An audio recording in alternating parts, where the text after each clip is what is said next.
Хүнсний хангамж аюулгүй байдлыг хангах талаар авах зарим арга хэмжээний тухай Улсын хурлын 2022 оны 36 дугаар тогтоолоор хүнсний эрдэм шинжилгээ судалгааны хүрээлэн байгуулах асуудлыг судалж шийдвэрлэхийг Монгол Улсын засгийн газарт алгасан.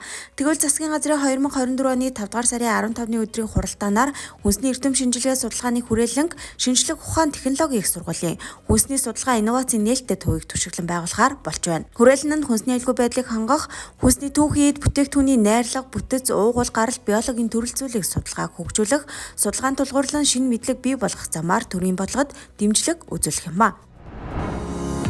Мөн засгийн газрын 2024 оны 5 дугаар сарын 15-ны ээлжид хуралдаанаар Ямааны угаасан ноолуурыг 2024 оны 7 дугаар сарын 1-ээс бүх төрлийн боловсруулаагүй арьс ширээг 2025 оны 1 дугаар сарын 1-ээс экспортод гаргахаар шийдвэрлэлээ.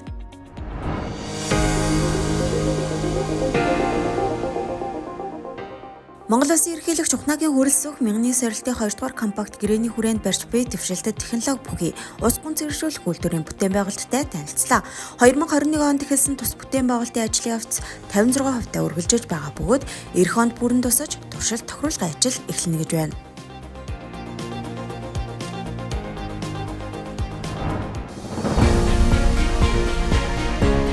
Мэргэжлийн нэгдсэн холбооны эрх зүйн байдлын тухай хууль 2024 оны 4 дугаар сарын 19-ны өдөр батлагдсан бөгөөд 20 гаруй мэргэжлийн холбоодын төлөөлөл улсын хурлын дарга зантан шатраас хуулиа гардаж авлаа. Хуулийн хүрээнд мэргэжлийн холбоод нэгдэж төрөх хувийн хвшилтэд хамтарч ажиллах эрх зүйн таатай орчин бүрдэж байна.